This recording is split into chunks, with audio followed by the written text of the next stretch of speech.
역대하 36장 22절 23절입니다. 다 찾으신 줄 알고 한 목소리로 함께 합독하겠습니다. 바사의 고레스 왕 원년에 여호와께서 예레미야의 입으로 하신 말씀을 이루시려고 여호와께서 바사의 고레스 왕의 마음을 감동시키심에 그가 온 나라에 공포도 하고 조소도 내려 이르되 바사왕 고레스가 이같이 말하노니 하늘의 신 여호와께서 세상 만국을 내게 주셨고 나에게 명령하여 유다 예루살렘의 성전을 건축하라 하셨나니 너희 중에 그의 백성된 자는 다 올라갈지어다. 너희 하나님 여호와께서 함께 하시기를 원하노라 하였더라. 아멘. 우리 믿음의 고백을 하나님께 올려드리겠습니다. 하나님 좋습니다. 감사합니다. 사랑합니다. 하나님 뜻이면 무엇인지 다 이루어집니다. 예수님 좋습니다. 감사합니다. 사랑합니다. 하나님 뜻이면 무엇인지 다 이루어집니다. 성령님 좋습니다. 감사합니다. 사랑합니다. 하나님 뜻이면 무엇인지 다 이루어집니다. 아멘. 하나님께 영광의 박수 올려드리겠습니다. 네, 오늘은 말씀드린 대로 추수감사주일입니다. 풍성한 열매를 맺고 또 눈으로 보이는 것뿐만 아니라 우리 마음 가운데에도 풍성한 마음으로 가득 차서 세상이 줄 수 없는 평안함과 기쁨을 누리시는 저와 여러분들이 되길 소망합니다. 그리스의 3대 비극 작가 중에 한 사람인 에우리피데스는 이렇게 말했습니다. 아름다운 사람은 아름다운 가을을 품습니다 라고 말이죠. 가을은 수확의 계절이기도 하지만 상실의 계절입니다. 이 문장이 이 수확의 계절이자 상실의 계절인 것을 함께 묵상하노라면 쉬운 문장이 아닙니다. 단순하게 우리가 풍성한 무언가를 얻어내어서 만족할 만한 그런 형태만은 아닌 삶이 많기 때문에 아름다운 사람이 아름다운 가을을 품는다는 것은 눈에 보이는 것뿐만 아니라 우리의 내면의 풍성함도 얼마나 가득 차 있는지를 점검해 보는 그런 시간이 된다라는 것이죠. 왜 그런가 하니 가을이라는 시간이 그렇습니다. 화려한 꽃과 나무들이 시들고 모든 것이 움츠려드는 겨울을 향하는 계절이기 때문에 그렇습니다. 매년 맞이하는 추수감사절에 우리는 다가오는 겨울을 잘 준비하고 있는가?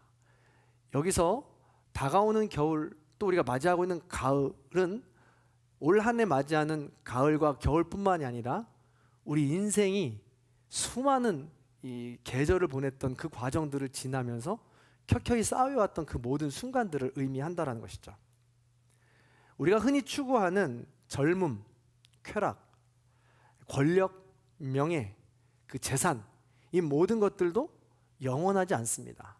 그러나 우리는 그것들을 수확하기 위해서 우리 인생을 봄과 여름을 보내는 것이죠. 이 모든 것을 돈으로 집약할 수 있을 텐데 돈으로 집약한다 한들 그 모든 것들을 얻었을 때 과연 만족하겠느냐? 또한 돈을 모았을 때 그 사람은 과연 깊은 사람이냐? 라는 것은 별개의 문제라는 것이죠. 오히려 인격적이지 못하고 밑바닥을 보이는 사람도 많으니까요. 그래서 이런 것을 추구하는 삶, 아름다운 가을이라 하여 우리 내면에 있는 삶을 추구하지 못하며 살아간다면 허망한 겨울을 맞이할 수밖에 없게 된다는 겁니다. 아름다운 가을을 소유하지 못하면 혹독한 겨울을 쓸쓸하게 맞이할 수밖에 없다라는 것이죠. 이처럼 가을은 인생을 돌아보게 합니다. 매년 변함없이 주신 가을을 뒤돌아보면서 나는 이번 가을을 어떻게 준비하는가? 나는 또 다른 가을을 추수감사절을 보내면서 어떻게 우리 인생을 돌아볼 수 있는가? 우리 함께 고민해 봤으면 좋겠습니다. 다들 아시겠지만 두말하면 입이 아프겠지만 아름다운 가을을 위해서는 농부의 수고가 전적입니다. 간절합니다. 곡식은 농부의 발자국 소리를 듣고 자란다고 하지 않습니까? 비가 많이 올 땐 물을 터주어야 하고 물이 없을 땐 물길을 막아주어야 합니다. 또 때에 맞게 비료를 주면서 영양을 채워주어야 하고 때로는 바람에 쓰러졌을 때 잡아주어야 합니다. 잡풀이 자라면 뽑아주기도 해야 되는 것이죠. 절대적인 농부의 수고와 관심, 노력이 필요합니다. 아름다운 사람의 아름다운 가을도 마찬가지입니다. 그렇다면 아름다운 사람의 이 수고는 무엇이 있어야 할까요? 오늘 본문에 그 힌트가 있습니다. 아름다운 가을이 아니라 혹독한 겨울을 맞이하는 4명의 왕, 혹독한 겨울을 앞당긴 장본인 4명의 왕을 살펴보면 알 수 있다는 것이죠. 도대체 농사를 어떻게 지었기에 혹독한 겨울을 자신뿐만이 아니라 모든 백성에게 선물했는가, 반면교사를 삼아야 된다는 겁니다. 오늘 본문 역대하 36장을 보면 남유다의 마지막 4왕이 등장합니다. 이 왕들의 평가는 한결같이 여호와 보시기에 악했다라고 기록하고 있습니다. 여호아하스는 열왕기하 23장 32절에 보면 악을 행했다. 여호야김 역대하 36장 5절에 악을 행했다. 여호야긴 악, 시드기야 악을 행하고 더 나아가서 겸손하지 않았다라고 기록하고 있습니다. 그들은 하나같이 교만했습니다. 하나님의 언약은 무엇이었습니까? 스스로 겸비하여 하나님께 기도하고 하나님의 얼굴을 찾으면 용서하시고 그들을 회복시켜 주신다라는 것이었습니다. 그 약속을 잊어버리고 듣지 않고 교만했던 것입니다. 그야말로 마지막 교만의 최절정은 시드기야였습니다. 시드기야는요, 이름의 뜻은 여호와는 의로우시다라는 뜻입니다. 그런데 이름에 걸맞지 않게 그는 하나님의 말씀을 무시했다는 것입니다. 물론 시드기야는요, 이름에 걸맞게 선지자를 자주 불러서 물었습니다. 하나님의 뜻이 무엇인지 말이죠. 그러면 선지자의 말을 불러서 계속해서 물었다면, 그 말을 정말 들은 것이라면 그 말대로 순종했어야 되죠. 그런데 자주 들었던 반면에 대신들 앞에 나아가서는 그 대신들의 말을 귀 기울인 겁니다. 그래서 오히려 더 철저히 무시한 것과 같은 결과를 낳게 된 것이죠. 그래서 그럴까, 시드기야는 남유다의 마지막 왕으로서 눈이 뽑히고 바벨론의 포로로 끌려가게 되는 엄청난 비참한 인생의 말을 걷게 된 것입니다. 안타까운 것은 그 뒤 왕들이 이러다 보니까 모든 제사장들을 비롯한 백성들마저도 교만해졌습니다. 역대하 36장 14절과 16절을 보시면요, 모든 제사장들의 우두머리들과 백성도 크게 범죄했다라고 기록하고요, 16절에 보면요, 그의 백성이 하나님의 사신들을 비웃고, 지난 시간에 이야기했죠, 하나님의 일을 조롱하고 비웃는 사람들이 있었다는 거예요. 그들 중에 하나였다는 겁니다. 그의 말씀을 멸시하고 선지자를 욕했다. 그리고 이 결과를 낳는 겁니다. 이들의 이 교만함 때문에 이제는 더 이상 회복할 수 없게 하였으므로 돌이킬 수 없는 지경까지 이르게 된 것이죠. 사랑하는 성도 여러분, 그래서 이만큼 지도자가 중요합니다. 지도자가 어떠한 마음가짐을 갖고 살아가느냐에 따라서 그 나라의 운명이 이렇게 바뀌니까요. 스스로 겸비했던 히스기야와 요시야를 생각해 보시기 바랍니다. 히스기야 시대 때는 모든 백성들이, 심지어는 북이스라엘에 있었던 백성들까지도 겸비하여서 하나님 앞에 예배를 드렸다고, 예배를 드리는 시간이 너무나도 기쁘고 행복해서 8일도 모자라니 8일을 더 연장해서 드립시다 라고 모든 백성들이 하나님 앞에 엎드렸다고 했습니다. 그런 것을 볼 때 지도자 한 사람이 얼마나 중요한가 우리는 알 수 있다는 것입니다.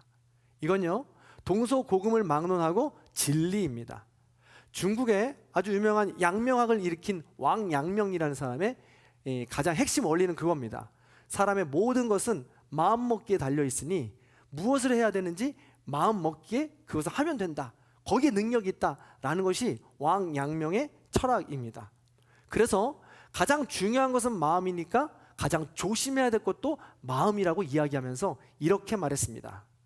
인생의 대병, 가장 큰 병은 교만이다 라고 이야기했습니다. 교만은 병입니다. 그것도 엄청나게 심각한 전염병이라는 것이죠. 한 나라의 왕이 그렇게 교만한 마음을 가지고 있으면 그 백성 모두가 교만한 병에 빠지게 된다는 겁니다. 그래서 이 지도자가 중요한데, 초대 임시정부의 주석을 맡았으며 지금도 가장 존경받는 독립운동가가 있습니다. 누굴까요? 이쯤 되면 지금 여러분 좀 이제 텐션이 좀 딱 떨어지니까 질문을 드리는 겁니다. 자, 다시 한번. 초대 임시정부의 주석을 맡았으며 지금도 가장 존경받는 독립운동가의 한 사람이죠. 누굴까요? 그렇습니다. 할렐루야. 김구. 우리 김구 선생님 하면 선생님이라는 호칭을 붙여주는데 보통 선생님이라는 호칭을 붙여주는 사람이 그렇게 많지 않다고 해요. 그만큼 존경받을 만하면서 우리가 따라갈 만한 사람이었기 때문에 그런 호칭을 붙여준다는 것이죠. 그런데요, 이 김구 선생님이 평소에 가장 중요하게 생각했던 것이 뭐냐면 겸손이었습니다. 어디 가서나 누구를 만나든지 간에 어떤 상황에서든지 겸손한 마음을 지켜나가라는 것이죠. 대접받을 때나 대접할 때나 누구를 만날 때나 말입니다. 그래서 그의 호는요, 백범 김구입니다. 근데 제가 처음에 백범이라고 했을 때 백범, 흰 호랑이, 저만 그렇게 생각했나 보죠? 흰 호랑이인 줄 알고, 와, 백범 김구서 저렇게 흰 옷 입고 다니고 그러니까 진짜 너무 잘 어울린다 라고 생각을 했었던 때가 있습니다. 그런데 백범이라는 뜻은요, 가진 것 없는 백자에 평범할 범자를 써서 백범 김구 선생님은 나는 아무것도 아닙니다 라고 이야기하면서 평소에 겸손한 모습을 보여주었고 많은 사람들이 그런 모습을 행했다라는 것입니다. 그렇기 때문에 우리나라 독립운동에 큰 영향력을 끼쳤고 지금도 우리는 존경할 만한 분으로 추앙하고 있는 것입니다. 이만큼 한 지도자의 겸손함이란, 스스로 겸비한 하나님의 약속을 지키는 모습이란 중요하다는 것이죠. 아름다운 사람이란 스스로 겸비하여 겸손함을 유지하는 사람이다 라는 것입니다. 반면에 교만은 나라를 망칩니다. 그 사람뿐만이 아니라 그 나라를 완전히 망치는 것이죠. 여호아스, 여호야김, 여호야긴 그리고 시드기야까지 그들의 콤보로 계속되는 이 교만 때문에 그 백성들은 모두 죽고 맙니다. 역대하 36장 17절부터 21절을 보시면요, 결국은 갈대아 왕의 손에 넘겨서 그 모두는 성전에서 칼로 청년들을 죽이게 됩니다. 성전이 어디예요? 하나님께로부터 보호받는 곳, 예배를 드리는 곳 아닙니까? 그러나 그곳은 이미 우상 숭배로 가득 찬 곳이 되었어요. 그곳에서 죽임을 당하게 됩니다. 그리고 그 안에 있던 모든 기물들은 약탈을 당하게 되는 거죠. 뿐만 아닙니다. 19절 20절에 보면 남아있는 자들은 포로로 잡혀가게 됩니다. 이게 바로 하나님을 버린 교만한 사람에 대한 대가였다라는 것이죠. 애굽의 노예에서 해방되어서 약 800여 년이 지난 독립된 국가로 살아가던 그들은 800여 년 만에 스스로 겸비하지 못한 모습으로 인하여서 결국 다시 포로로 끌려가게 됩니다. 아름다운 사람은 아름다운 가을을 갖겠지만 교만한 사람은 결국 혹독한 겨울을 맞을 수밖에 없게 된다는 인생의 교훈입니다. 한 사람뿐만 아니라 한 나라의 역사도 그렇게 함께 겸손함으로 가야 된다는 것이죠. 이것은 하나님의 오늘 본문 말씀대로 여호와가 예레미야를 통하여 하신 말씀대로 이루어졌다라고 하면서 하나님의 공의를 드러내고 있는 것입니다. 당연한 것이죠. 하나님의 공의로 인해서 우리는 인생을 살아가게 되는 겁니다. 자, 그렇다면 이 하나님의 공의대로라면 우리는 사실은 각박하고 힘들고 어려운 삶을 살아갈 수밖에 없을 겁니다. 왜냐하면 우리 또한 죄인이기 때문에 그렇죠. 풍성한 가을을 맺을 수 없을지도 모릅니다. 그렇다면 아름다운 가을, 풍성한 가을을 맞이하기 위해선, 그런 인생을 맞이하기 위해선 어떻게 해야 될까라는 것입니다. 정답부터 말씀을 드리면 그건 하나님의 은혜가 절대적입니다.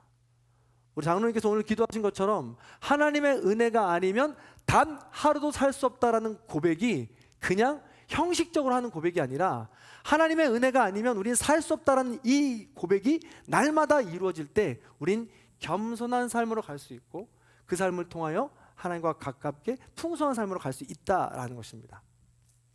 그런데 이런 겸손한 삶, 또 하나님의 은혜를 기억하는 삶은 평온할 때 이루어지는 것이 아닙니다. 사실은요.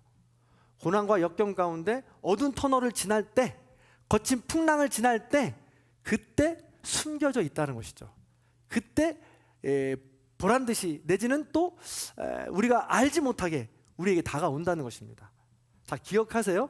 여호사밧의 왕을 잠깐 또 짚고 넘어가 볼게요. 여호사밧은 선한 왕으로 평가받는 사람이었습니다. 부분적으로죠. 근데 안타까운 것은 여호사밧은 하나님만을 의지하는 것이 아니라 북이스라엘의 아합 왕도 의지했습니다. 그때 강한 이 권력을 가진 사람이었으니까요. 그래서 그와 화친을 맺습니다. 혼인을 맺게 됩니다. 그렇게 해서 아합 왕과 함께 조약을 맺고 살아가다가 전쟁을 함께 참여하게 되죠. 근데 그 전쟁에서 자신이 의지하던 아합 왕이 죽게 됩니다. 그 전쟁에 대한 트라우마가 생긴 거죠. 집으로 돌아오는 길에 선지자가 소리칩니다. 정신 차려라, 겸비하여서 하나님을 믿고 살아라 라고 말이죠. 그 이야기를 듣고 스스로 겸비하여서 회개하면서 모든 백성들과 함께 다시 한번 하나님 앞에 엎드립니다. 그리고 하나님께 예배하는 삶을 살아가죠. 그런데 그 정도 되면은 이 다음부터 오는 고난과 역경은 껌이겠지 라고 생각했습니다. 그런데 아니나 다를까 아람 군대가 쳐들어오는데 그 전쟁의 소식을 듣고 나서 여호사밧이 두려움에 빠졌다고 성경에 정확히 기록하고 있습니다. 그런데 예전 같았으면, 두려웠으면 다른 누군가 외교적으로 화친날 맺을 사람을 찾았을지 모르겠습니다. 아합을 찾았던 것처럼 말이죠. 그러나 여호사밧은 엎드려 하나님께 기도합니다. 제사장들을 부릅니다. 레위인들을 불러요. 하나님을 찬양하고 예배하죠. 그랬더니 어떤 일이 벌어집니까? 하나님께서 누굴 보내시죠? 그렇습니다. 할렐루야, 감사합니다. 여호와의 복병을 보내시죠. 복병이 뭐예요? 하나님께서 숨겨놓으신 거예요. 하나님께서 예비해 놓으신 것입니다. 내가 알 수 없는 어떤 힘입니다. 나를 도와줄 나의 팀인 것이죠. 뜻밖의 도움이 와서 그 전쟁에서 승리하게 된다는 것입니다. 이처럼요, 여호와의 복병, 여호와의 은혜가 우리의 삶을 더 풍성하게 아름다운 가을로 인도한다는 것입니다. 이스라엘 백성들이 지금 다 망했습니다. 포로로 끌려갑니다. 이 상황에서 더 이상 회복할 기가 보이지 않죠. 아름다운 가을이 보이지 않습니다. 그럼에도 불구하고 아름다운 가을을 꿈꿀 수 있는 것은 하나님의 은혜, 여호와의 복병이 우리에게 필요한 것이죠. 자, 복병을 만나는 과정을 우리가 함께 보겠습니다. 오늘 21절 말씀입니다. 같이 한번 읽어볼게요. 21절 읽습니다. 시작. 이에 토지가 황폐하여 땅이 안식년을 누림같이 안식하여 70년을 지냈으니 여호와께서 예레미야의 입으로 하신 말씀이 이루어졌더라. 아멘. 여호와께서 예레미야의 입으로 하신 말씀으로 되었더라. 이 말도 기억해 주세요. 하나님께서 예약하신 것이고 언약하신 것이고 이미 기대하시는 바가 있었다는 것이죠. 보통 이 70년이라는 포로 생활은요, 우리가 방금 읽었던 모두가 다 잔인하게 사륙당하고 포로로 잡혀가서 70년이 있었던 요 과정들이 단 몇 절로 지금 끝나고 있어요. 이스라엘 백성들이, 남유다 백성들이 켜켜이 쌓여왔던 그 왕들부터 지내왔던 수많은 죄, 사실은 800여 년 동안에 계속 이루어졌던 이 우상숭배의 죄들이 켜켜이 쌓여서 이루어졌던 심판의 결과인데, 이것이 성경의 여러 장을 통하여 이루어지는데 오늘 본문 말씀에는 단 몇 절에 이 결과를 마무리하고 있다고요. 예를 들면 이런 겁니다. 영화나 드라마 같은 걸 보면요, 이렇게 그려볼 수 있을 것 같아요. 방금 지금 바벨론의 수많은 군사들이 검을 들고 창을 들고 갑옷을 입고 예루살렘에 쳐들어와서 성에 불을 지릅니다. 성벽을 회파합니다. 그리고 이스라엘 백성들을 하나 둘 잡아가지고 거기 자리에서 죽입니다. 그러면서 어린 아이들도 죽고 어머니나 아버지들이 아이들을 안고 울음소리가 납니다. 영화나 드라마로 치면 이 비참한 상황이 슬로우 비디오로 지금 이루어지고 있는 거예요. 비명소리와 함께 마치 그냥 영화를 보고 있으면 냄새까지 날 것 같은 그런 느낌이죠. 그런데 갑자기 화면이 안막이 되면서 페이드아웃 되면서 이 글씨가 딱 떠오르는 거예요. 뭐예요? 두둥 보여주셔야죠. 딱 지금 70년 후 두둥. 이게 딱 맞아야 되는데 다당 이렇게 70년 후. 그래서 오늘 본문을 보면 이스라엘 백성들이 포로로 잡혀가서 70년을 보낸 그 아픔의 시간들이 얼마나 길어요. 우리는요 지금 배고픈 고통 한 끼만 못 먹어도 못 참잖아요. 그 결과들을 말이죠. 근데 70년이라는 시간을 단 한 절로 지금 압축하고 있다는 것이죠. 그 심판의 시간, 고난의 시간, 대가의 시간을 말입니다. 나라 잃고 가족 잃고 재물까지도 잃어버린 그 모든 잃어버린 시간들을 단 몇 줄로 지금 압축하고 있는 것이에요. 그러면서 그 저주와 심판의 시간을 지나가고 하나님께서 예비해 놓으신 또 다른 은혜를 반짝 보여주십니다. 소망과 희망을 가지라고 말이죠. 아니나 다를까 22절입니다. 자, 22절의 말씀을 같이 한번 읽어볼게요. 오늘 말씀이죠. 중요한 말씀입니다. 한 번 더 읽어볼게요. 시작. 바사의 고레스 왕 원년에 여호와께서 예레미야의 입으로 하신 말씀을 이루시려고 여호와께서 바사의 고레스 왕의 마음을 감동시키심에 그가 온 나라에 공포도 하고 조서도 내려 이르되. 아멘. 이 한 절이 22절, 23절 그리고 지금 어제부터 나누었던 에스라가 1, 2절이 똑같습니다. 이어지는 말씀이요. 이 말씀이 아무것도 아닌 것 같은데 잘 생각해 보시기 바랍니다. 이스라엘 백성들을 괴롭히던 나라들이 끊임이 없었어요. 애굽이 있었고요, 블레셋이 있었고요, 암몬이 있었고요, 아수르 있었고요, 바벨론이 있었습니다. 그리고 결국 바사까지도. 그 이후에도 계속 이루어져요. 로마가 있지요. 또 우리나라로 치면 어디가 있을까요? 중국이 있죠, 일본이 있죠. 이렇게 이 작은 약소국들을 괴롭히는 이런 강대국들의 이 핍박은 계속해서 있다라는 사실입니다. 그런데 이 바사 왕 원년이라는 것은 바사가 세워지면서 페르시아이고 지금은 이란입니다. 세워지면서 이 고레스라는 왕이 이전까지 있었던 정복자와는 완전 다른 길을 걸어갑니다. 그 이전에는 중앙 집권적이라고 해서 그 나라를 정복하게 되면 그 나라에 있는 모든 나라의 자원들과 재원들과 모든 것들을 흡수해서 자기 나라로 가져가기 마련이었습니다.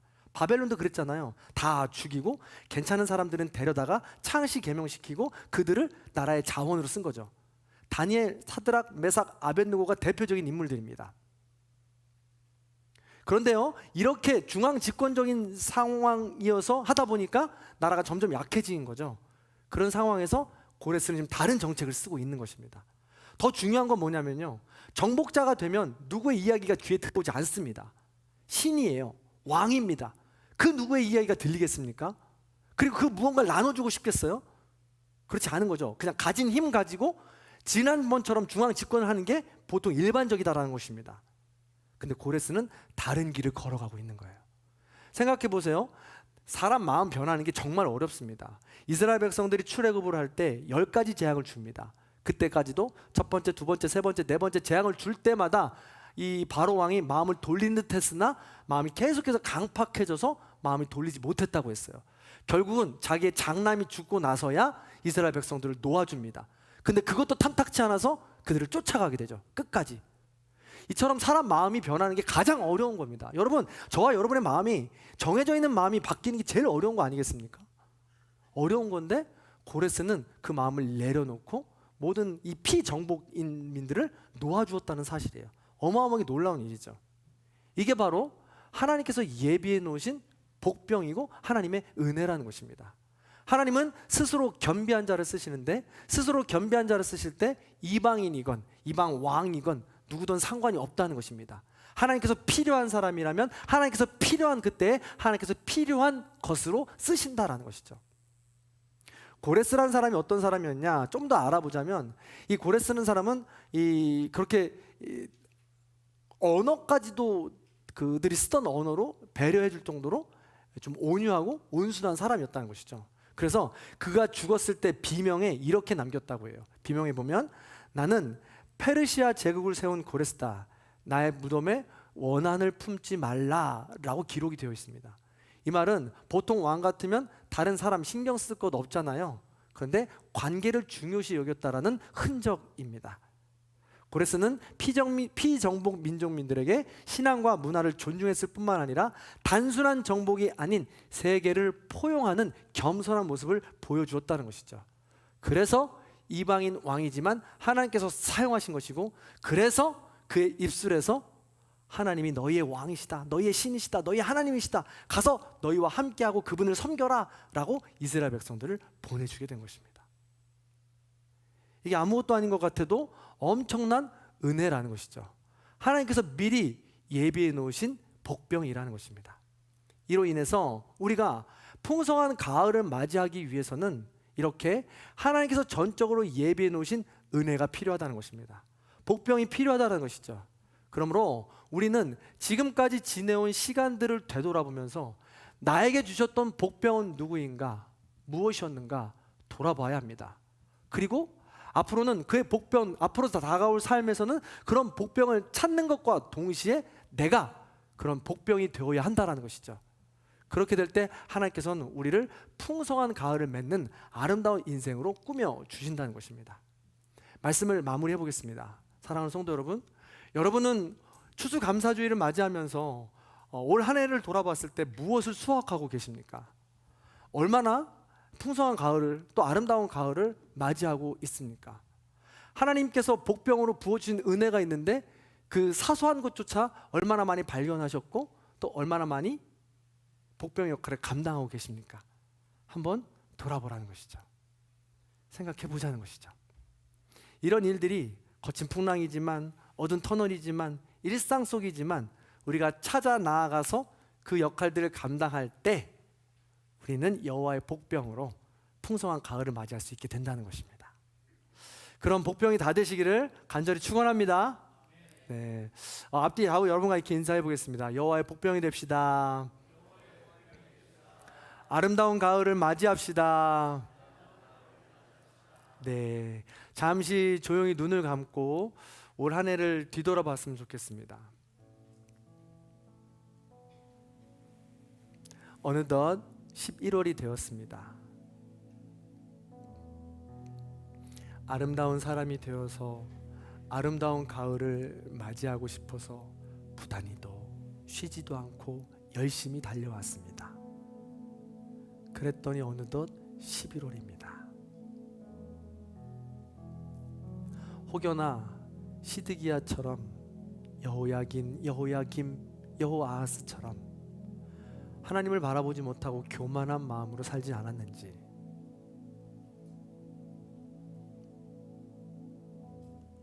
요시야처럼 히스기야처럼 겸손한 마음으로 살고 싶다고 결단했지만 그렇게 살지는 못했는지 우리가 한 번씩 돌아보는 시간이 되길 바랍니다.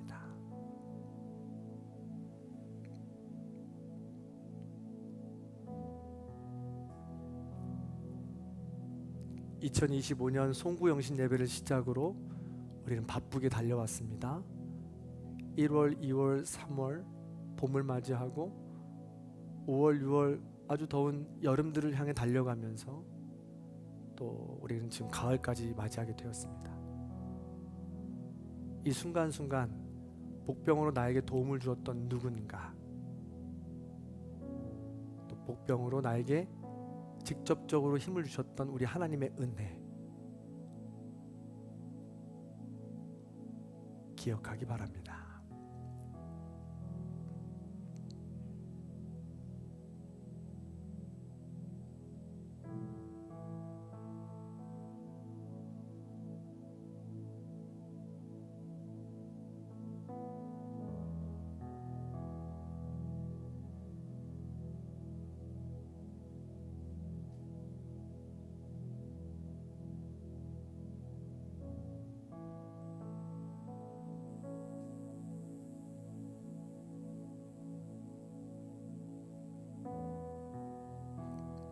자, 이제는 복병이 되어주신 우리 하나님의 은혜를 기억하고 또 복병이 되기를 소망하는 마음을 담아서 이 찬양으로 우리 함께 고백하며 나아가겠습니다.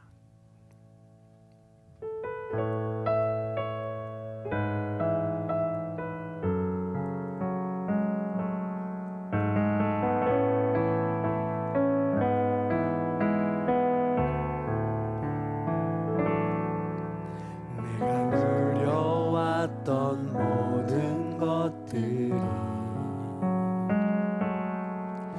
내가 지나왔던 모든 시간이 내가 걸어왔던 모든 순간이 당연한 것 아니라 은혜였어. 뜨고 저녁에 노을 봄의 꽃향기와 가을의 열매 변하는 계절의 모든 순간이 당연한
아멘. 사랑하는 성도 여러분, 우리가 하나님께서 예비해 놓으신 복병을 만나는 그 시간은 우리가 거친 풍랑을 지나는 시간대입니다.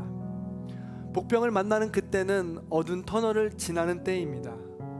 왕들이 질병으로 인하여 죽음을 당하고 전쟁으로 인하여 두려운 시간을 보내며 가족들 간의 갈등으로 인하여 어렵고 힘든 시간을 보낼 때마다 스스로 겸비하라고, 하나님을 찾으라고, 그럼 내가 준비해 놓은 복병을 보내겠노라고 말씀하시는 겁니다.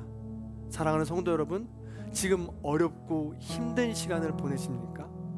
하늘이 무너지는 슬픔이나 참척의 아픔이나 고통과 역경 가운데 있으십니까?